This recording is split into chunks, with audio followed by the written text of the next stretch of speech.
ធ្វើសង្គ្រាមកាត់ជប់ទៀតហើ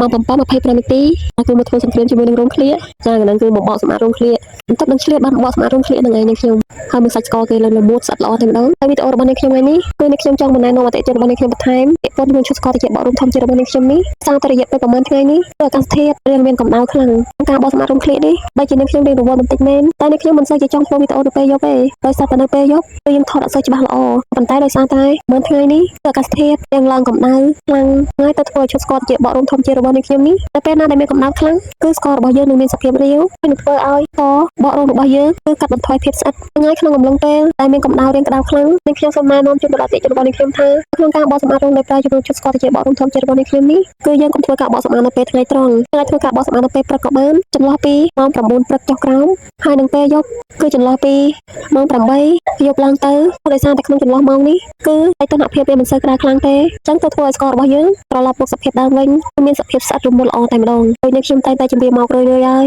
ថាឈុតស្គរតិចបករុំធំជាតិរបស់នេះខ្ញុំនេះគឺជាប្រភេទស្គរបករុំធម្មជាតិអញ្ចឹងហើយវានឹងប្រែប្រួលតាមសីតុណ្ហភាពពេលដែលសីតុណ្ហភាពក្ដៅគឺស្គររបស់យើងនឹងឡើងរាវនៅពេលដែលអាកាសធាតុត្រជាក់គឺស្គររបស់យើងនឹងកករឹងហើយដោយសារតែប្រហែលថ្ងៃនេះនៅក្នុងចន្លោះដែលមានដៅរាងក្ដៅហើយនេះខ្ញុំសូមមកបញ្យល់អតិថិជនរបស់នាងខ្ញុំពីអាកាសធាតុក្ដៅពេលដែលអាកាសធាតុត្រជាក់ខ្ញុំនឹងមានវីដេអូណែនាំអតិថិជនរបស់នាងខ្ញុំបន្ថែមទៀតហើយសូមជម្រាបជូនដល់អតិថិជនថាយកច្រឡំថាពេលដែលស្គររបស់យើងមានសភាពរាវខូចគុណភាពឬមកក៏ប្រើមិនកើតអីគឺអត់ទេគឺស្គររបស់យើងមិនខូចតែក៏នៅតែអាចប្រើបាននៅពេលដែលសីតុណ្ហភាពត្រឡប់មកធម្មតាមិនក្ដៅខ្លាំងហើយបានខ្ញុំចេញវីដេអូដើម្បីណែនាំជូនដល់អតិថិជនរបស់នាងខ្ញុំថាគួរតែរើសម៉ោងក្នុងការបកសម្អាតឲ្យបានត្រឹមត្រូវសម្រាប់ពេលដែលមានដៅរាងក្ដៅខ្លាំងបើមិនអញ្ចឹងទេគឺយើងបកសម្អាតអត់បានទេណាបើយើងបកសម្អាតនៅក្នុងអំឡុងពេលដែលមានកម្ដៅក្ដៅខ្លាំងពីព្រះអាទិត្យស្គររបស់យើងនឹងមានសភាពរាវពេលដែលមានសភាពរាវកម្រិតស្អិតនៃស្គររបស់យើងក៏ថយចុះដូចគ្នាហើយគឺយើងបកសម្អាតរហូតបានទេព្រោះតែយើងរក្សាទុកចិត្តស្គរតិចរបស់យើងនៅកន្លែងដែលមានសីតុណ្ហភាពមិនក្ដៅខ្លាំងហើយក៏មិនត្រជាក់ខ្លាំងទើបយើងអាចបកសម្អាតបានប៉ុន្តែបើយើងគ្មានកន្លែងរក្សាទុកទេ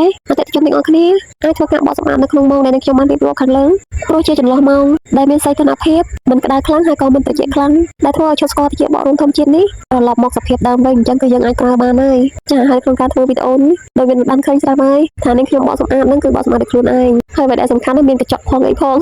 ងតែនាងខ្ញុំចង់មើលឲ្យច្បាស់ថាយើងពាក្យស្គរនៅត្រង់កន្លែងណាខ្លះហើយរោមយើងនៅត្រង់កន្លែងណាខ្លះដោយសារតែនាងខ្ញុំថតវីដេអូក្នុងទូរស័ព្ទនៅពេលយប់អញ្ចឹងគឺយើងមើលអត់សូវច្បាស់ទេតែបើយើងធ្វើវីដេអូនៅពេលថ្ងៃគឺស្គររបស់យើងវាមានសភាពរាវដោយសារតែកម្ដៅប្រហែលថ្ងៃនេះគឺរៀងក្ដៅខ្លាំងចឹងហើយនាងខ្ញុំក៏គិតថាចាំបកសម្អាតរោងឃ្លៀកនៅពេលយប់ហ្មងទៅដោយសារតែយើងចំណេញបានបកសម្អាតរោងឃ្លៀករបស់យើងស្អាតហើយនាងខ្ញុំបានធ្វើវីដេអូទៀតហើយចាំវីដេអូក្រោយខ្ញុំនឹងធ្វើការបង្ហាញជាមួយនឹងឈុតស្គរតិចរបស់យើងពេលដែលវាមានសភាពរាវដោយសារសីតុណ្ហភាពនៃព្រះអាទិត្យរៀងមានកម្ដៅខ្លាំងអ្នកទាំងអស់គ្នាបានឃើញថាសភាពស្គររបស់យើងបែបណាចាអញ្ចឹងហើយសម្រាប់ឈុតស្គរតិចបករុំធំជារបស់នាងខ្ញុំនេះគឺងាយស្រួលក្នុងការប្រើប្រាស់មែនទែនដោយនេះខ្ញុំកំពុងតែប្រើប្រាស់នឹងគឺយើងបកសម្អាតដោយខ្លួនឯងគឺងាយតែម្ដងយើងមិនចាំបាច់ចំណាយពេលទៅទទួលសេវាកម្មបកសម្អាតរោមដែលយើងត្រូវចំណាយពេលធ្វើដំណើរទៅដល់ទីកន្លែងថ្ងៃមានធម្មជាតិនេះក្នុងដៃគឺផ្ដល់ភាពងាយស្រួលដល់អ្នកទាំងអស់គ្នាមែនទែនហើយអ្វីដែលសំខាន់គឺអត់ប៉ះពាល់ដល់ស្បែករបស់យើងទេហើយយើងបកសម្អាតរួចហើយយើងចាប់ផ្ដើមយកទឹកស្អាតមកលាងជម្រះរបស់ដែលយើងបានបកសម្អាតរោមរួចហើយយើងចាប់ផ្ដើមលាបចាយប្រទេសកន្ទុយក្រពើតែម្ដងគឺចិត្តរោមបកស្បែករបស់យើងទន់រលោងមកដោយអ្នកទាំងអស់គ្នាឃើញស្រាប់ហើយថាឃ្លៀករបស់អ្នកខ្ញុំគឺអ្នកខ្ញុំបកសម្អាតរោមជាមួយនឹងឈុតស្គរតិចនេះជាប្រចាំតែម្ដងហើយឃ្លៀករបស់អ្នកខ្ញុំគឺអត់មានបញ្ហាក្រិនគ្រុំខ្មៅអីទេគឺឃ្លៀករបស់អ្នកខ្ញុំគឺមានសភាពម៉ត់ស្អាតតែម្ដងទាំងហើយមិនបាច់ព្រួយបារម្ភថា